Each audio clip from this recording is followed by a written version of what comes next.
की strongest team गलाटी। हर एक Pokemon एक से बढ़कर एक है। ड्रैगनाइट, गेंगार, ड्रैग ड्रैकोविश, फार सरफेस्ट, लुकारियो और इवन पिकाचू। भाई साहब, इन सारों ने तो भाई तहलका ही मचा दिया था। लेकिन क्या ये ऐश की सबसे ज़्यादा स्ट्रॉन्गेस्ट टीम है? ये पता करने के लिए हमें जानना होगा ऐश के कुछ ऐसे पोकेमॉन्स के बारे में। तो चलिए चलते हैं। तो शुरुआत करते हैं ग्रास टाइप से। ग्रास टाइप में हर कोई एक से बढ़कर एक है। बल्बासोर, बेलीफ, अरे भाई सेप्टाइल है, टोटेरा है, क्या क्या नहीं है भाई। और इन दोनों को नीचे वाले को भूल ही जाओ। तो इनमें से सिर्फ एक बंदा ही जाने वाला है फाइनल्स। पहली बात तो बल्बासोर नॉर्मल फॉर्म में रह के भी इतना स्ट्रॉन्ग है, तो काश अगर ये वेनुसॉर बन भी जाता, यानी कि इसकी ये प्रॉब्लम ना होती, तो शायद ये और स्ट्रॉन्ग हो सकता था। बेलीफ की अगर बात करें तो हम बेलीफ एक अच्छी चॉइस है और ऐश के लिए एक बहुत ही अच्छा ग्रास टाइप पोकेमॉन होने के साथ साथ इसने ऐश को जोटो में काफ़ी ज़्यादा सपोर्ट किया था। और हाँ, पहली फीमेल पोकेमॉन होने के नाते मेरे ख्याल से ऐश का ये सबसे बढ़िया पोकेमॉन भी हो सकता है। अगर बात करें टोटेरा की तो भाई यार इसके बारे में क्या ही बोलूँ। टर्टविक होने के साथ साथ तो ये काफ़ी अच्छा था, लेकिन जैसे ही ये क्रोटल बना इसकी डाउनफॉल तब से शुरू हो गई। सच्ची बताऊँ तो क्रोटल ने काफ़ी मेहनत किया, अपने पूरे बैटल स्ट्रेटजी को बदल दिया इसने, लेकिन फिर भी ये उतना स्ट्रॉन्ग नहीं बन पाया टोटेरा बनने के बाद भी। इसका बस एक ही एग्जाम्पल है, इवॉल्व होना। अगर ये इवॉल्व नहीं होता तो शायद मैं इसे लेने का सोचता भी, लेकिन अभी के लिए तो ये यही रहेगा। सेप्टाइल के ऊपर हमें सबसे ज़्यादा भरोसा है क्योंकि ये ऐश का सबसे ज़्यादा फास्टेस्ट पोकेमॉन है। इसने डार्कराय जैसे एक लेजेंडरी नहीं, मिथिकल पोकेमॉन को इसने हराया है। हाँ, सही सुना, इस बंदे ने एक डार्कराय पोकेमॉन जैसे को हराया है, डार्कराय जैसे एक मिथिकल पोकेमॉन को। तो आखिर हम लोग कैसे नहीं ले सकते। चलो भाई, सेप्टाइल को लेकर चलते हैं नेक्स्ट पोकेमॉन की तरफ। फायर टाइप पोकेमॉन में ऐश के बहुत सारे स्ट्रॉन्ग पोकेमॉन्स आते हैं, लेकिन इन तीनों को हम लोग भूल जाते हैं। अभी बात करते हैं हम इन तीनों की। सबसे अगर पहले बात करें इन्फरनेप की, तो इन्फरनेप का एक ही चीज़ उसे सबसे ज़्यादा स्ट्रॉन्ग बनाती है और वो है उसकी ब्लेज एबिलिटी। जैसे ही ये अल्टीमेट जर्नीज में हमें दिखाया गया, तो इसने लिटरली एक मोल्ट्रेस से बैटल की, जो कि काफ़ी बढ़िया था, लेकिन उसमें वो हार गया। अगर बात की जाए चार्जार्ड की, तो भाई हर किसी को पता है कि ये बेस्ट ऐश का फायर टाइप पोकेमॉन है। इसने एक आर्टिकुनो जैसे एक लेजेंडरी पोकेमॉन को हरा रखा है। और अगर बात की जाए इसके सबसे स्ट्रॉन्गेस्ट चीज़ की, और वो है उसकी ट्रेनिंग। जी हाँ, जब ऐश ने इसे छोड़ दिया था ट्रेनिंग के लिए, तब ये बहुत स्ट्रॉन्ग बना, यूनावा में ये वापस आया और इसने दिखा दिया कि वो किसी से कम नहीं है। इन्सिनोलॉर की बात की जाए तो इन्सिनोलॉर भी एक बहुत ही अच्छा चॉइस है हमारे लिए। वैसे देखा जाए तो इसने अपने से बड़े इन्सिनोलॉर को हरा रखा है जब ये अपने सेकंड फॉर्म में था। अगर बात की जाए इसकी फाइटिंग स्किल्स की, तो मेरे ख्याल से ये इतना स्ट्रॉन्ग है जितना लाइकन रॉक स्ट्रॉन्ग है। तो आई गेस यहाँ पे सिर्फ एक ही पोकेमॉन जाने वाला है, और ये तीन तो बिल्कुल नहीं। तो इन तीनों में से किसी को चूज़ करना बहुत ही मुश्किल हो रहा है, लेकिन हम सबको पता है कि चारिज़ार्ड ऑब्वियसली इस टीम में जाएगा। तो चलिए अब बढ़ते हैं नेक्स्ट टाइप की तरफ। वाटर टाइप में अगर देखा जाए तो काफ़ी सारे अच्छे पोकेमॉन्स आते हैं, जैसे टोटोराइल, कॉर्फिश, इवन यहाँ पे किंगलर भी है, जिसने इंडिगो लीग में जो परफॉर्मेंस दिखाई ना, भाई साहब मैं कुछ नहीं कह सकता। मेहनत तो बीजल ने भी काफ़ी की है, लेकिन यहाँ पे सिर्फ एक ही पोकेमॉन जाने वाला है, और वो शायद आपको पता ही होगा कि वो कौन सा पोकेमॉन होगा। इन दोनों को छोड़कर एक ही पोकेमॉन आगे बढ़ेगा।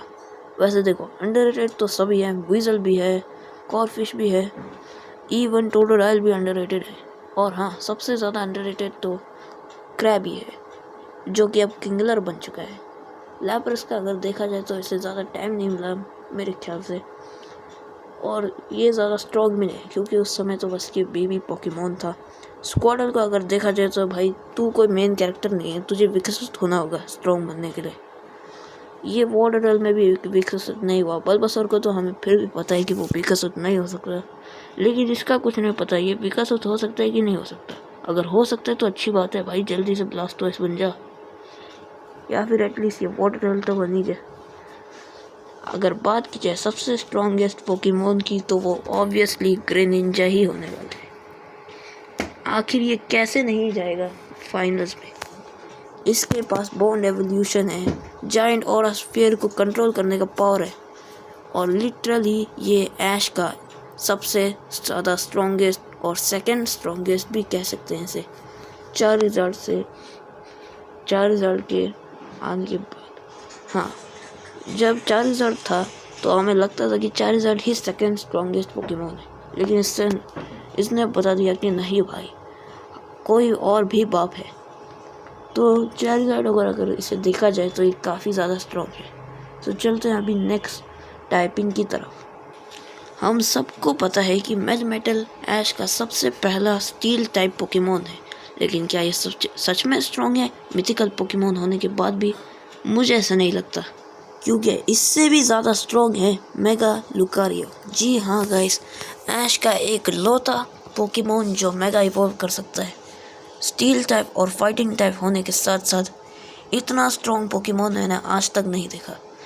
ये कोई गॉड या फिर लेजेंडरी कुछ भी नहीं है।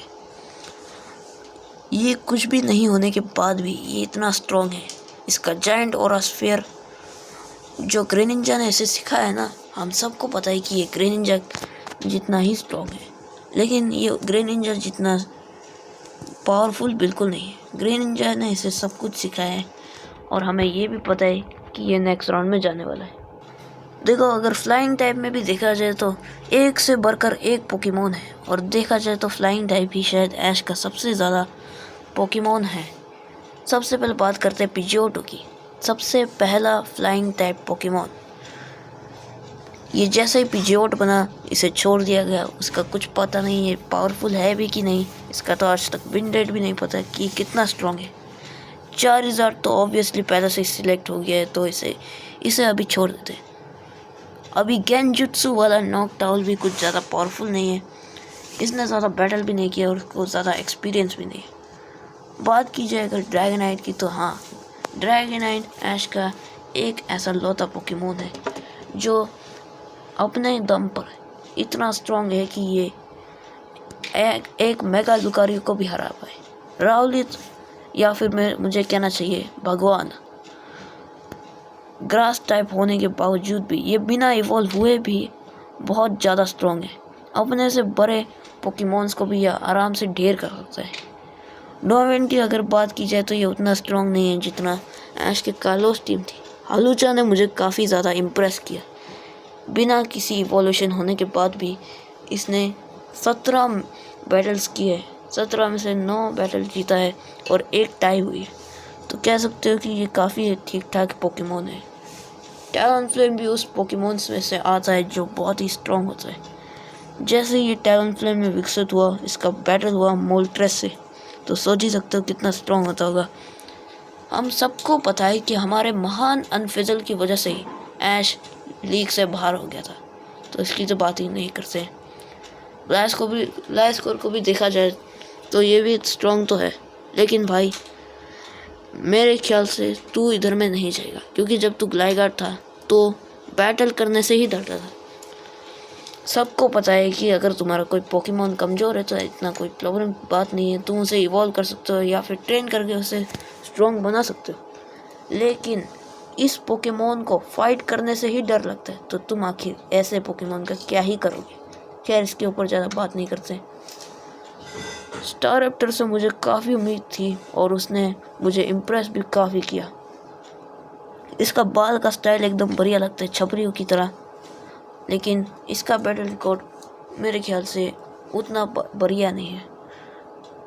तो खैर, अभी ये भी उतना स्ट्रॉन्ग नहीं होगा। स्वेलो उन पोकेमोन्स में से आता है जो अपने दम पर ऐश को इतना ज़्यादा बैटल्स जीता है। डॉनफेन को इसने पटक के फेंक दिया और लिटरली इसने अपने दम पर ऐश को ज़्यादा से ज़्यादा बैटल जीता है।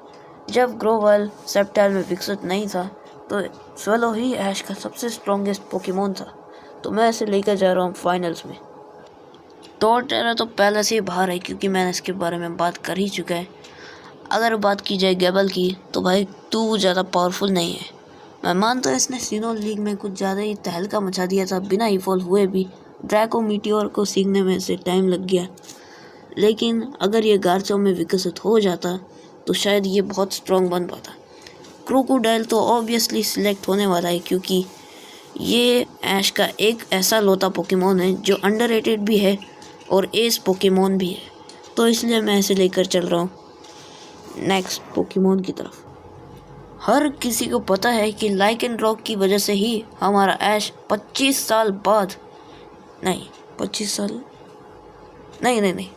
साल बाद ही एक लीग जीत पाया है।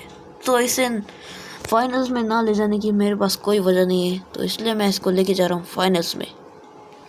ये भी हम सबको ही पता होगा कि ऐश के पास बग टाइप पोकेमोन्स में उतने कुछ बग टाइप पोकेमोन नहीं है। अब तुम लोग बोल रहे होंगे कि भाई तो फिर ये सब क्या है? तो देखो मैं पहले ही बता रहा हूँ, ऐश के बग टाइप पोकेमोन बहुत ज़्यादा कम है, तो इसलिए थोड़ा फील देने के लिए ये सारे बग टाइप पोकेमोन ला दिए। सबसे पहले अगर बात करी जाए सबसे पहली पोकेमोन की, तो या फिर मुझे कहना चाहिए सबसे पहला पोकेमोन जो ऐश का था वो है कैटरपी, जो विकसित होकर बटरफ्लाई बन गई। हाँ मुझे पता है ये कुछ ज़्यादा पावरफुल नहीं है, लेकिन इसका गुड बाय बहुत ही ज़्यादा इमोशनल था। खैर अभी बात करते हैं नेक्स्ट पोकेमोन की। सो देखो ऑब्वियसली हमारी नेक्स्ट पोकेमोन जो स्ट्रॉन्ग होने वाली है ऐश की, वो होगी ये पोकेमोन। ये अंडररेटेड पोकेमोन थी यूनोवा में, लेकिन क्रोकोडाइल इतनी स्ट्रॉन्ग नहीं थी।